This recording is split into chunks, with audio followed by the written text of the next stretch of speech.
စေကားပြန်ပြီးကြောက်ရတယ်လို့လောကကြီးမှာ32ပုံရှိနေတယ်ဆိုတော့တစေတရေလို့ခေါ်တဲ့ပရလောကသားတွေရှိနေတဲ့ကိစ္စကိုမယုံဘူးလို့တော့ပြောလို့မရပါဘူးလေကိုမမြင်ရပါမယ်ကိုယ့်ရဲ့ပတ်ဝန်းကျင်မှာလေရှိနေတာကိုတော့တနည်းနည်းနဲ့သိကြတာပဲလေတပင်နေရင်းနှွဲ့နေတာကြည့်ပြီးလေရှိတာလက်ခံရတယ်နာသီးပြားကနေထွက်လေဝင်လေကိုသတိထားပြီးမမြင်သာတဲ့လေရှိတာလက်ခံရတယ်တရေတစီဆိုတာမြင်ဘူးသူရှာတယ်ဒါပေမဲ့တကယ်ရှိတာတော့သိကြတယ်အထူးသဖြင့်လက်သေးဆုံးပြီးချက်ချင်းမကျွတ်လွတ်နိုင်သေးပဲတခုခုတနေရာရာကိုဆွဲလန်းသွားလာလှုပ်ရှားနေတဲ့ဝိညာဉ်ဆိုတာရှိတတ်ပါလေဒါကိုမြန်မာမှာတမကတကဘာလုံးကယုံကြည်ကြပါတယ်ဒါကြောင့်ရုပ်ရှင်တွေလည်းပေါ်လာတာပေါ့စိတ်ကူးရဲ့တရေကားတွေကတော့များတယ်ဗျတကယ်ဖြစ်ကိုရိုက်ကူးနိုင်တဲ့တရေကားတွေကတော့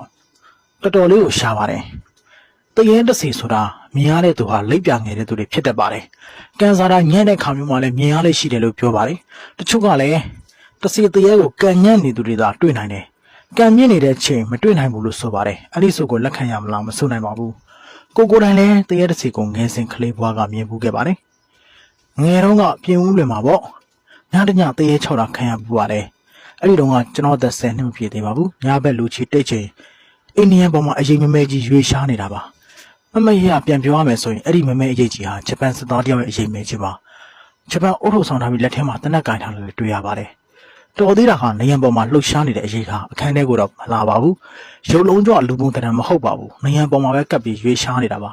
ဘာတမ်းမှလည်းမထွက်ဘူးအတန်တိတ်တရေ6တာပေါ့ကိုကလမ်းဖြတ်လို့អော်ပေမဲ့အော်တန်ထွက်မလာပါဘူးအခန်းထဲမှာမနေရဲတော့တာနဲ့ကိုနဲ့တကတင်နဲ့အိတ်တဲ့သူကိုနှိုးရပါတယ်သူကလည်းအိမ်မောကြောက်လို့တွတ်တော်မလုပ်ပါနဲ့ဒါနဲ့အခန်းထဲကနေထွက်ပြေးရပါတယ်လူကြီးတွေအခန်းထဲကြောင်သွားပြီးကတင်ပေါ်မှာပဲတိုးခွေအိပ်ရပါတယ်နောက်တစ်နေ့မှာပြင်ဦးလွင်ကရွာကန်လူကြီးတွေပြောပြမှာအဲ့ဒီနေရာဟာဂျပန်ခေတ်ကဂျပန်စစ်သားတွေအတုံးယုံတည်တဲ့နေရာလို့သိရပါတယ်အိမ်နောက်ဖေးဘက်မှာဂျပန်တွေပုံခုခဲ့တဲ့ဘုံကိုကျင်းဟောင်းတွေရှိပါတယ်တချို့ချင်းတွေမှာဂျပန်စစ်သားတွေရဲ့အုပ်ထုပ်လိုအသုံးဆောင်ပစ္စည်းတွေလည်းတွေ့ဘူးတယ်လို့ပြောပါတယ်လူကြီးတွေလည်းညဘက်အိပ်ရာသွားတဲ့အခါနောက်ကနေတရွက်6တွေနင်းပြီးလိုက်လာတဲ့ခြေတံကြားရတာမျိုးလည်းရှိပါတယ်။အဲ့ဒီတော့ကတကယ်တရေ6ခံရတာလို့ပြန်မှတ်မိပါတယ်။ဒါပေမဲ့နောက်တစ်ခါမဖြစ်တော့ဘူးဗျ။မင်းရရောက်ထက်အချောင်းမခံရတော့တာပါ။ဘာကြောင့်လဲဆိုတော့တဖြည်းဖြည်းအရွယ်ရောက်လာတော့ဖះတရားတန်ခါရတနာ3ပါးနေ့စဉ်မမေ့ပဲနေ့ညဖះရှိကိုပြေးရော့မြင့်တာပို့တဲ့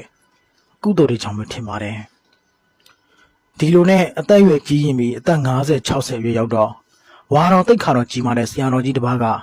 ကျွန်တော်ကိုမေးခွန်းထုတ်လာပါတယ်။စာရေးဆရာတကားကြီးရဲ့ညဘက်တကောင်တလွဲအိမ်ပြင်ဘက်ကိုရှောက်သွားတာမျိုးရှိလာတဲ့ခက်ဆန်းဆန်းဗျကိုကလည်းချက်ချင်းပဲဂုံယူဝင်ကြောတာပြန်ပြောလိုက်ပါတယ်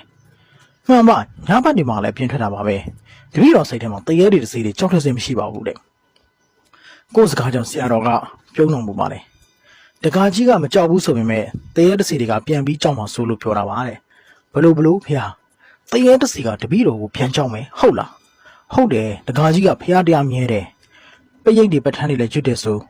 ဂုံတော်ပတိတွေလည်းအမြဲစိတ်တယ်ဆိုမှန်ပါအဲ့ဒါကြောင့်ပြောတာပေါ့တကယ်ဆိုတရေတစီဆိုတာလူလောက်ဖုံးကံမမြင်ဘူးသူတို့ခမဘုံဘွားမတည်မြဲလို့